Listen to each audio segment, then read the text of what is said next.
Esto es Terapia para Llevar. Conversaciones que curan con Paola Van. Y te doy la bienvenida a este episodio en el que quiero hablarte de uno de los conceptos que más me ha ayudado en esos momentos súper difíciles que todos podemos tener y tenemos en algunos momentos de la vida.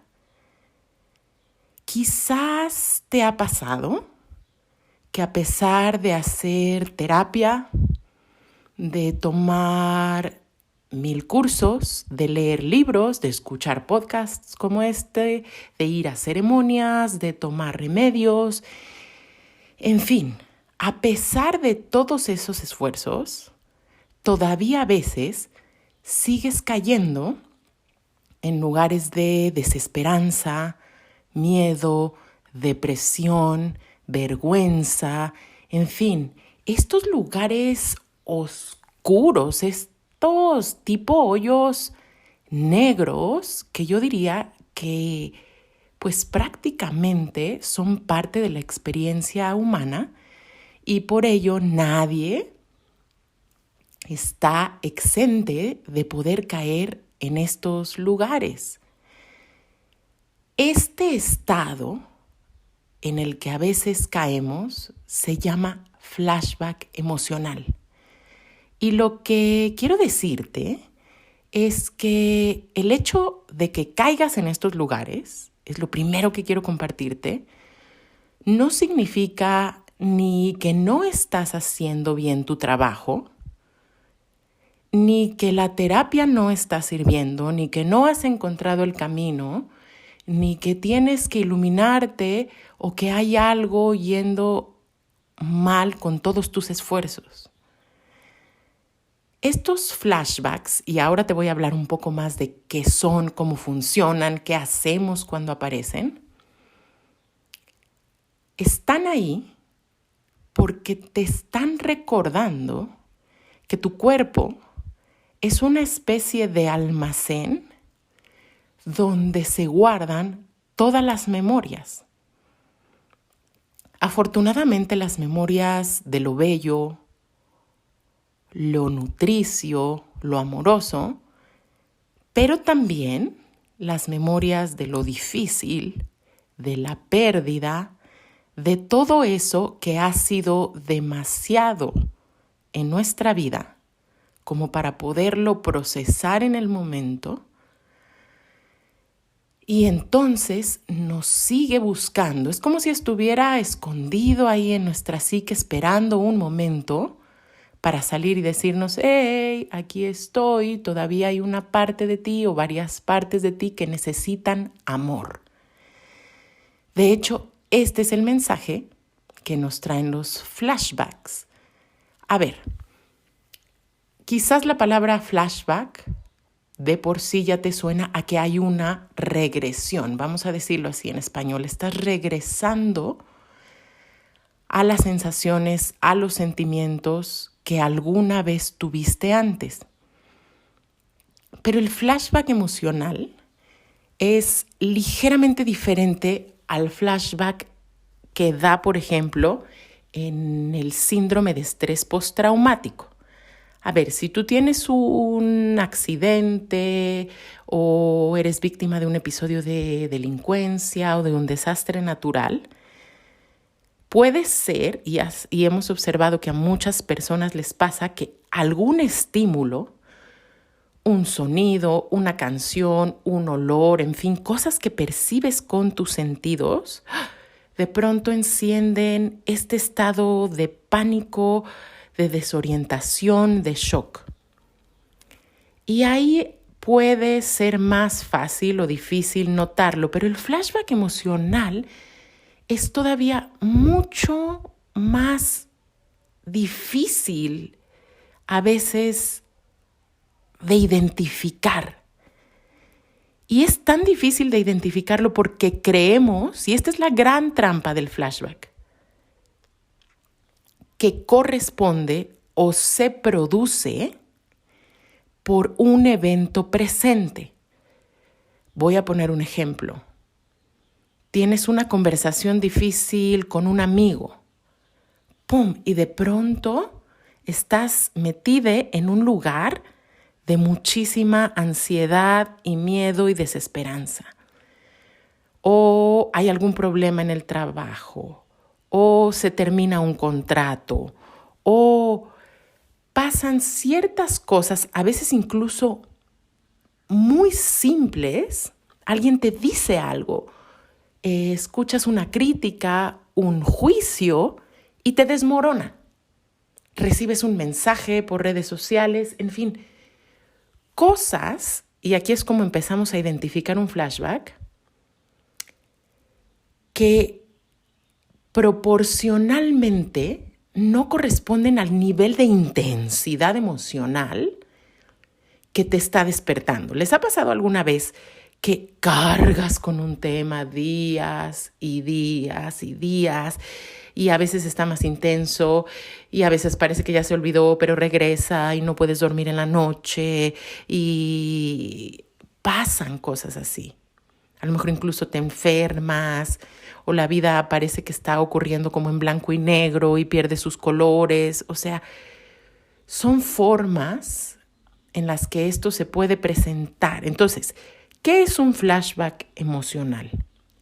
Son episodios que súbitamente nos despiertan emociones que son difíciles de gestionar, es decir, estados de furia incontrolable, de depresión, sobre todo, y esto es muy común, de desesperanza, de vergüenza. ¿Y qué es la vergüenza? La vergüenza es un sentimiento profundo de que hay algo malo conmigo, de que no encuentro mi lugar, mi tribu, no me siento a salvo. Esto es muy característico del flashback. Es un sentir que no estoy a salvo, que estoy en alguna especie de peligro que a lo mejor racionalmente ni siquiera hace ningún sentido. Pero si tú revisas tu cuerpo, y esto es clave, estás agitada o agitado. En fin, es como una especie de pesadilla despierta. Entonces, generalmente este tipo de regresiones, porque eso es como regresar a los sentimientos, ojo, que tuviste en algún momento o en alguna etapa de tu vida. Porque les decía que identificamos a veces muy bien el trauma que viene por un evento específico. Pero muchas de nosotros hemos vivido trauma complejo. ¿Qué quiere decir esto? El trauma complejo son todos esos efectos que ahora estás padeciendo en tu vida presente por una historia de dificultad en el pasado. Es decir, es una especie de trauma de desarrollo que se da por haber crecido en una familia en la que quizás hubo negligencia o violencia o simplemente, pero no por eso menos impacto tiene, en una familia donde no hubo sintonía. ¿Qué es eso de sintonía? Donde las personas que te cuidaban no estaban presentes emocionalmente o físicamente incluso y o no podían percibir tus necesidades y satisfacerlas, prácticamente como si no hablaran tu lenguaje emocional. Y o como si esas personas que te cuidaban nunca hubieran hecho espacio para dejarte ser lo que realmente tú eras y eres, y más bien estaban tratando de imponerte quién ser. Y entonces en estas familias, y ojo, porque esto nos pasó a la gran mayoría de las personas. Entonces, en estas familias hubo como una falta de comprensión, como una falta de estar en sintonía. Y todo eso, a pesar de que nos parece así como, bueno, pues eso no es tan grave porque mis papás no eran alcohólicos, o bueno, quizás sí, pero a veces minimizamos porque, bueno, mis papás no se golpeaban entre sí o no había grandes cosas, o minimizamos, por ejemplo, de formas como decir, bueno, sí, mi mamá me daba unas nalgadas, pero bueno, así se usaba en esa época o así es esta cultura. Y nos cuesta mucho distinguir que de niñez y quizás de adolescentes también, porque generalmente ahí es donde nace el trauma complejo, pasamos estas dificultades. Y entonces ahora en nuestra vida adulta, esta parte pequeñita, que quizás has oído que los psicoterapeutas llamamos tu niña o tu niño interno, tu adolescente interno, esta parte de ti que no recibió el amor, la aceptación, el apoyo, la validación que necesitaba, sigue ahí, sin poder crecer, sin poder completar su necesidad de sentirse en amor. Y entonces, cada vez que hay una situación que, aunque sea mínimamente, te recuerda cómo fue en ese entonces, pero ojo, porque esto es importante, esto no pasa por tu conciencia, esto es totalmente inconsciente. Entonces de pronto, ¡pum!, estás en un estado que es muy confuso, que es, más bien, que se siente muy peligroso, no necesariamente lo es, pero en este momento. Y entonces, ¿qué hacemos cuando estamos ahí? Y quiero decirte que lo primero y más importante es poder identificar que esto que está sucediendo pudo haberse detonado por un evento, un suceso, aquí y ahora, en el presente o reciente, pero que tiene una clara relación con los sentimientos que tú tuviste en tu infancia principalmente. Y claro, esto a veces puede ser difícil porque muchas veces, y justo como un mecanismo de protección de nuestra propia psique, pues ya olvidamos mucho de lo que pasó y sobre todo ya olvidamos en nuestra conciencia más elemental cómo nos sentimos.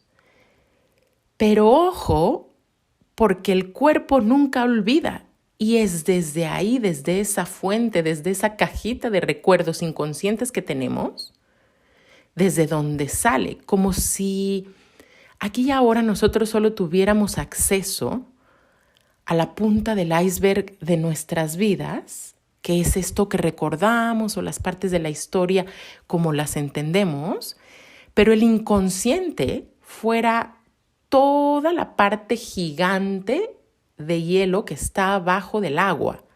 ¿Alguna vez has visto la foto de un iceberg? La puntita, que bueno, en general son grandes, pero no es nada comparada con todo lo que está abajo sosteniendo a ese iceberg. Bueno, nuestra psique en ese sentido es un poco así. Podemos ver una parte de lo que está sucediendo y puedes decir algo como, uy, lo que me dijo esa persona o esto que acaba de suceder en el trabajo que no me gustó nada, pues hoy me despertó estas emociones tan difíciles. Y ahí uno de los grandes errores es correr a inventarnos una historia y alimentar, como si le pusiéramos leños a un fuego, esta historia y decir, ay, sí, porque maldita, maldito.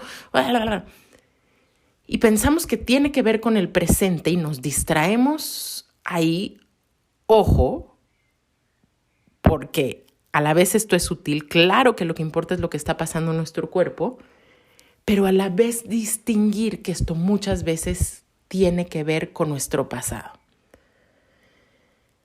A ver, y entonces, ¿cómo distingo si no recuerdo mi infancia o grandes partes de ella, o ni siquiera puedo decir, sí, Paola, es que yo identifico claramente que esto tiene que ver con tal episodio en mi vida o con cómo me trataron mis papás.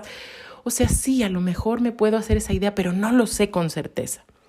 Bueno, para mí ha sido muy revelador notar que estos estados de desesperanza, repito, miedo, depresión, cuando el mundo se pone gris, por supuesto son un estado del sistema nervioso, son una manera en la que tu sistema nervioso se configuró a través de las experiencias tempranas que tuvo. Pero ¿cómo sé que es así si de algún modo faltan eslabones en mi memoria?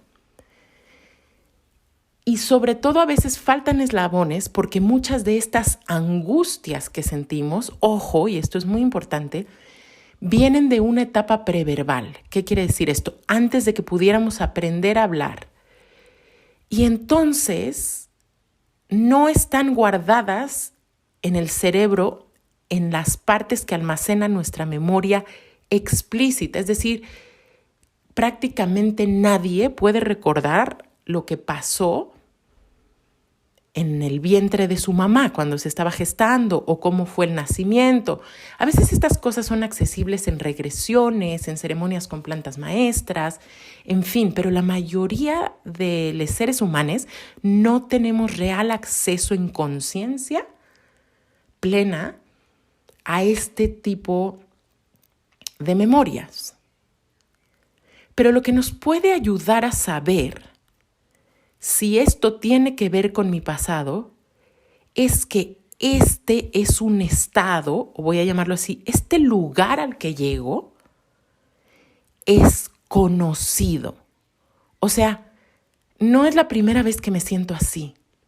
De hecho, cada vez que algo toca en cierto lugar de mi vulnerabilidad o sensibilidad, ¡pum!, yo voy ahí de nuevo. Y puede ser una fiaca, y esto nos merece toda la compasión del mundo, si lo estás padeciendo o si esto le pasa a alguien que amas o si eres su terapeuta, en fin, porque son lugares muy vulnerables. Pero sobre todo a ti que me escuchas, lo que más nos merece es responsabilidad. Es como decir, para tomar nuestro poder cuando estamos entrando en estos lugares, hay varias cosas que te voy a sugerir hoy que podemos hacer para manejar estos flashbacks emocionales. Entonces, número 1, y esta lista está muy inspirada, aquí te voy a dejar una recomendación de un libro maravilloso de un doctor que a mí me encanta, que es el doctor Pete Walker, que escribe uno de los libros que a mí más me han gustado en la vida sobre trauma complejo, que se llama justo así, TEP complejo, trastorno de estrés postraumático complejo. Está muy técnico el nombre, pero la verdad es que es un libro con un lenguaje que yo encuentro muy accesible, un libro que yo recomiendo llevarse con mucha calma porque puede ser muy detonador. Y si notas que se abren cosas difíciles, te súper sugiero que lleves esto a algún espacio terapéutico o que lo puedas hablar con tu terapeuta. Pero este libro me parece maravilloso. Y aquí hay unas cuantas sugerencias inspiradas en lo que yo he aprendido a partir de las enseñanzas del Dr. Pete Walker. Lo primero es que tú tienes que darte cuenta que estás o que acabas de entrar en un flashback. Como te digo, ¿cómo lo distingues? Pues porque es este lugar oscuro, que vamos a llamar, es como una pesadilla estando despierta. Es una fuerte sensación o de estar en peligro o en depresión o que la vida no vale la pena o de sentir vergüenza. Y esta sensación se parece mucho a algo que ya conoces. O sea, ya has estado aquí antes. Pareciera que ahora hay un nuevo pretexto o una nueva cosa que lo detona, pero tú ya has estado aquí y tú ya has sentido eso. Y de hecho, por eso te causa frustración porque dices, es que ¿por qué no sirve la terapia? ¿O por qué no sirven las flores de Bach, el tratamiento o la medicina? Sí, claro, eventualmente vamos aprendiendo a manejar esto y esto mejora, pero también tenemos que tener mucha compasión y una visión muy realista porque estas cosas toman mucho tiempo moverse y a veces parte importante de la sanación es aprender a amarlas y hacerles espacio. Entonces, número 1 es notar, observar que esto está ahí. Algo que ayuda muchísimo a poder lograr esta identificación es que nosotros cultivemos una práctica de meditación, de mindfulness, de atención plena, de prácticas somáticas. Esto es muy importante, prácticas que te llevan a tener atención en el cuerpo y a vivir mucho más despierte y poder notar qué es lo que está sucediendo en tu experiencia presente aquí y ahora, cada momento. Entonces, identificarlo y decir, ¡ay, wow! Estoy en un flashback. Y una vez que identifique que es un flashback, número 2, me puedo decir a mí misma, te puedes decir a ti misma, oh, estoy en un flashback. Pareciera que estoy en peligro, pareciera que algo muy terrible está pasando, pero en realidad no estoy en peligro y no está pasando algo terrible. Solo se me está detonando esta vieja memoria, solo se está abriendo este cajón una vez más para ver si esta vez yo lo puedo tratar con amor. Entonces, en resumen, poderte decir, estoy en un flashback, parece que es terrible y se siente terrible, pero no lo es. Número 3, es importantísimo darnos el permiso de tener límites y respetar nuestros límites. Cuando estás en estos momentos tan difíciles, mereces todo el amor del mundo, mereces todo el respeto del mundo y se vale que le digas a alguien, en este momento necesito una pausa, ahora no puedo hablar porque mis emociones están demasiado activadas. E incluso que en algún momento de la vida puedas distinguir esta relación, este trabajo, esta situación ya no me sirve más porque me está activando demasiado. Por cierto, si tú quieres fortalecer tus capacidades para poner límites, déjame avisarte que durante algunos días el taller en línea de límites saludables que está grabado y disponible para ti en la página de Terapia para Llevar tiene un costo reducido. Y esto tiene todo que ver, lo que estamos hablando, con fortalecerte en esta capacidad. Este taller está formado por 4 clases de 1 hora y media en la que vas a desarrollar tus habilidades, vas a darte cuenta dónde estás, qué necesitas para poder seguir avanzando en este tema de los límites. Entonces, punto número 3, atrévete a poner límites y te dejo por aquí la dirección de la página de Terapia para Llevar, que es así, terapiaparallevar.com, o puedes encontrar el link en mi perfil de Instagram, que es @paolaaban con B grande como abanico. Pero vamos a seguir con esta lista de qué hacer cuando entro en estos lugares súper oscuros. Número 4, ama a tu niña, a tu niño, a tu niña interna. En verdad es que, ¿cómo nos cuesta trabajo esto? Pero la verdadera sanación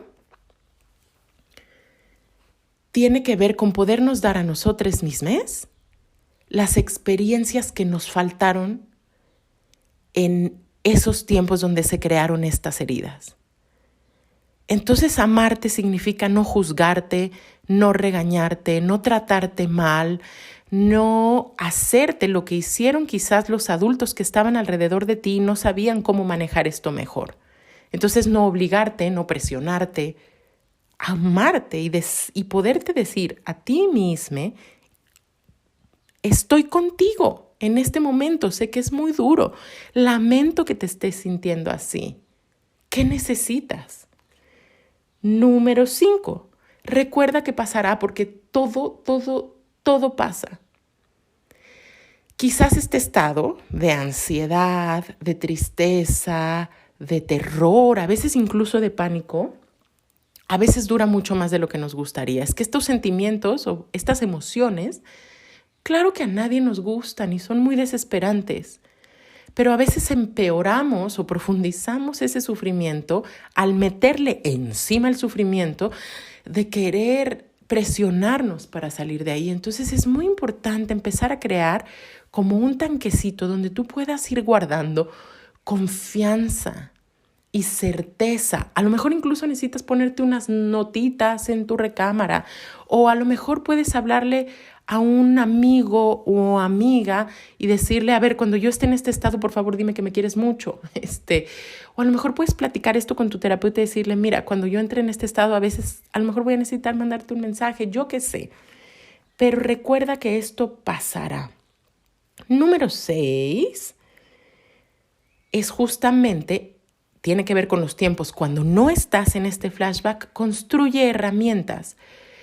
Porque un ejemplo que yo de pronto le pongo a mis consultantes es que poder pilotear las emociones, porque no podemos controlar las emociones, porque son descargas químicas y porque nuestro cuerpo y la naturaleza de la vida, que yo veo como que es una gran diosa, es mucho más grande que nosotros. Shakti, el principio femenino de la vida, que son tus emociones, es mucho más grande que nuestra pequeñita mente humana y nuestras ganas de controlarla.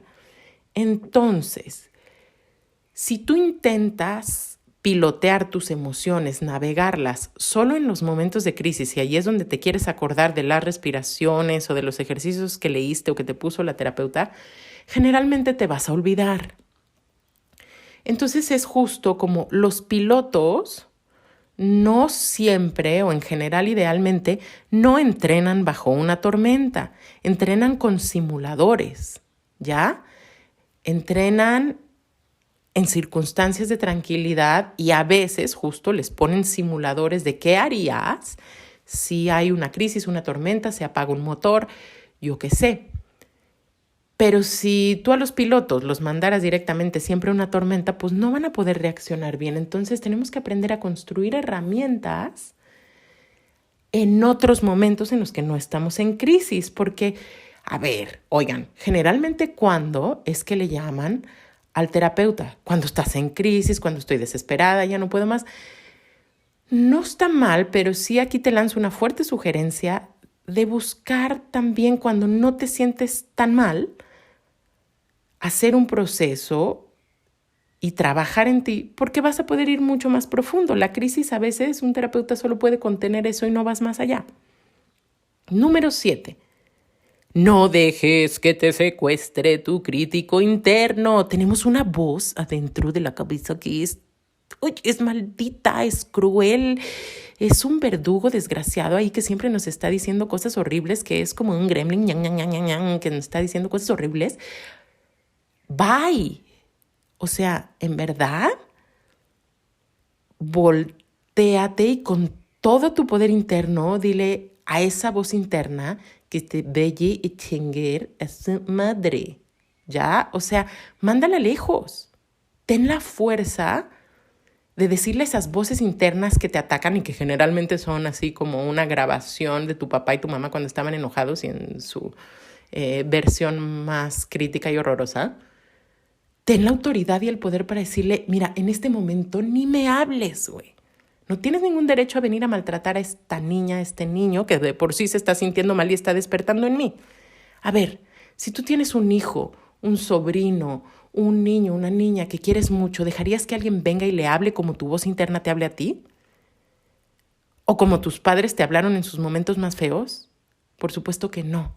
Estamos en una generación de la que yo estoy súper orgullosa, queridísimas almas hermosas que escuchan este podcast, porque somos la primera generación que colectivamente está tratando de criar a sus hijos y a los niños con respeto y verdadero amor y compasión. Entonces, por favor, trátate así, a ti misma así. Número 8, permítete las emociones difíciles. Ojo, sentir no es lo mismo que actuar. No te estoy invitando a ser destructive, a ir y arrasar y a decir cosas horrorosas a los demás. Sentir y actuar no van de la mano. El enojo y la violencia no son lo mismo. La tristeza y la autodestrucción no son lo mismo. Pero hay que ir creando de nuevo un tanquecito de tolerancia para estas emociones. ¿Cómo? Sintiéndolas, estando con ellas. 9. Busca relaciones seguras y apoyo terapéutico. No puedo ser más enfática en este punto. Tus relaciones deben ser territorios seguros. De veras es importante que nos demos cuenta que una relación que constantemente me está activando los sentimientos más dolorosos, una de dos. O trabajamos los dos o todos los que estemos involucrados en este vínculo, o si no, hay que salir corriendo. Tus relaciones tienen que ser territorios seguros y aquí voy a hacer un pequeño paréntesis porque pareciera que es muy obvio. Pero yo últimamente me he llevado terribles impresiones. Disculpen mi mente juiciosa, pero es que me da coraje y me da dolor sobre todo. O sea, debajo de ese coraje hay un gran dolor de ver que muchísimas de las personas que lideran espacios que tendrían que ser terapéuticos y sanadores están entrando en loops y en ciclos donde están retraumatizando más a las personas. Si tu terapeuta, si tu chamán, si esa persona en la que tú estás confiando tu sanación, en alguna medida está profundizando tu herida, y aquí es que cómo me doy cuenta, y aquí eso es donde requerimos mucha conciencia, si me está la interacción con esta persona y las cosas que dice haciendo sentir detonada, si no hay un cuidado y un respeto a mis límites, si hay coerción, si hay juicio, si me quieren empujar. Ojo, porque por muchas décadas se ha creído que esto es hacer terapia correctamente, empujar al cliente, y a veces esto muchas veces es para satisfacción de la persona que está dando la, entre comillas, terapia, porque tiene una urgencia y una agenda de que esta persona se sane y que realmente parezca que yo soy una gran terapeuta. Y esto retraumatiza a las personas. Si tú me estás escuchando y facilitas espacios terapéuticos, debes saber que tus consultantes y las personas que acuden a ti tienen dentro de sí todos los recursos para sanarse a sí mismos. Y que tú estás ahí acompañando y que el amor que hay que sentir por ellos y el respeto es verdadero. Y si por alguna razón te está detonando cosas, hay que entrar en conciencia y esto se puede trabajar. Pero hay que darse cuenta. No hay cosa tal como pacientes difíciles. Es que lo que me sucede es algo que se me está detonando a mí. Pero bueno, por favor, busquen que los espacios terapéuticos en los que están tomando medicina o abriendo sus corazones o poniéndose en una postura vulnerable, de verdad sean espacios seguros. Número 10, identifica tus detonadores. ¿Qué son las cosas que generalmente me hacen llegar a este tipo de situaciones? Por ejemplo, a mí me detonan mucho las situaciones sociales. Para mí es fácil hablar de uno a uno, como en terapia. Y para mí es muy fácil llevar grupos en los que yo ocupo el lugar de liderazgo. Pero a veces en pequeñas situaciones sociales, como de conocer gente nueva, llegar a una fiesta, eso a mí me detona ciertos sentimientos que me regresionan a tercero de primaria, cuando Leti, mi mejor amiguita, me dijo, ya no quiero ser tu amiga porque tú no eres tan cool como Ana Paula. Esto me pasó. Ahora ya me da mucha ternura. Pero tenemos estas historias y cuando esto pasó me dolió horrible. Entonces, claro, hay una parte de mí que a veces se puede aún detonar y que yo estoy aprendiendo a maternarla y a y a decirle como la adulta que soy, hoy podemos con esto y si Leti ya no quiere ser tu amiga, mira, ven, vamos a juntarnos con fulanita y sutanita porque también son buena onda y hay muchas puertas en el mundo y muchas oportunidades, en fin, pero validar esto y, como te decía, sobre todo identificar qué situaciones, qué momentos, a veces pueden ser cosas muy fisiológicas como cuando no duermo, cuando no descanso suficiente, cuando tomo café, cuando estoy aumentando mi consumo de alcohol, cuando no hago yoga, cuando mi pareja viaja por mucho tiempo, en fin, descubre tus detonadores. Luego, ideal descubrir a qué momento de tu vida estás regresionando. Esto se siente como cuando mi papá me castigaba porque cuando mi mamá desesperada me pedía ayuda y consejos porque no sabía qué hacer cuando mi papá le ponía el cuerno y yo era una niña. Esta no es mi historia, pero estoy inventando cualquier cosa. Y yo no sabía qué hacer y esto me abrumaba. En fin. Y de ahí, pues tenemos que darnos la experiencia faltante, que es si a esta niña le faltó paciencia, hay que darle paciencia, si le faltó validación, hay que darle validación.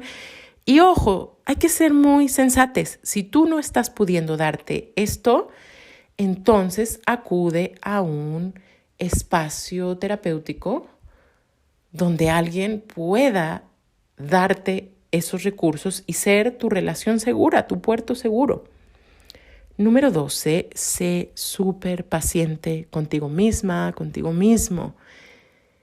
Estos pensamientos de no estoy avanzando porque estoy aquí de nuevo, claro, nunca voy a lograr el amor, siempre voy a estar aquí, me voy a enfermar. O sea, estos pensamientos fatalistas, bye, así dice mi hija Emma, bye. Entonces, a estos pensamientos fatalistas, les vamos a decir como les dice Emma, a las personas o a las situaciones o a las cosas cuando algo no les gusta. Bye. Y número 13, no te castigues por entrar en un flashback. Todas las personas, me atrevería a decir, que entran en estos hoyos negros, les llamo yo, pues cada tanto. Y claro, quiero mandarte a través de este episodio todo el amor del mundo. Si esto te acaba de pasar, te está pasando, o si es muy frecuente, o si este episodio te detonó una memoria y estás recordando, por favor ahí busca ayuda, pero mandarte todo el amor del mundo y decirte que parte de mi tarea aquí es recordarte que todos, todos los seres humanos nos sentimos así a veces. Esto es una experiencia humana. Y por eso ya saben que a veces saco los dientes y me vuelvo tan feroz en contra de, como de las enseñanzas del New Age y contra esta dictadura de la felicidad que nos dice que todo el tiempo tenemos que estar vibrando alto, porque cuando no sucede, entonces lo bypassamos y nos lo pasamos de largo y ahí nos vamos como sintiendo como que, ay sí, seguro todos tienen logros terapéuticos y espirituales más grandes que yo porque yo sigo aquí atorada. Y esto no es así. Entonces cierro este episodio, como siempre haciendo un recito, pero antes regalándote unas cuantas recomendaciones. Recuerda el libro TEP Complejo del Dr. Pete Walker, también me gusta muchísimo. El libro El cuerpo lleva la cuenta de Bessel van der Kolk, uno de los más importantes, de las personas que ha hecho de las aportaciones más importantes en este momento en terapia de trauma, todos los libros de Gabor Maté, todos los libros de Stephen Porges, todo lo que tiene que ver con trauma. Y esta vez mi recito sí va a ser para ti que escuchas terapia para llevar, pero muy particularmente va a ser para las personas en las que tú estás confiando tu salud emocional y mental. En verdad me es muy importante lanzar una visión y poner una semilla de conciencia y lanzar un rezo pidiéndole al Gran Espíritu, a la Gran Madre, que todos los terapeutas podamos bajarnos del banquito y abrirnos a la posibilidad de que no sabemos todo y que la información que tiene que ver con trauma, con realmente cómo ser terapeutas respetuosos y poder ser fuerzas de sanación y no de retraumatización para las personas que nos buscan, empiece a permear en la psique individual y colectiva de los sanadores. Bendigo, fortalezco y rezo por esa semilla en las personas que se dedican a la sanación para que sea bañada con toda la nutrición que necesita para florecer y que nos demos cuenta que ya es hora de actualizarnos y que el alma humana es literalmente un bebé delicado. Y también en el otro contraste y la otra cara es que es una gran diosa y un gran Dios. Y hay que tratar así, con ese amor, esa reverencia, esa confianza, a todas las personas que se acercan a nosotros con esta búsqueda. Así que de este modo, yo me inclino ante esa parte de ti, ante ese bebecito y esas partes heridas que te habitan, y también ante la parte de ti que es totalmente parte de la inteligencia superior y que va a encontrar, te lo aseguro, todos los recursos para poder atravesar estos retos que vivimos en estos tiempos.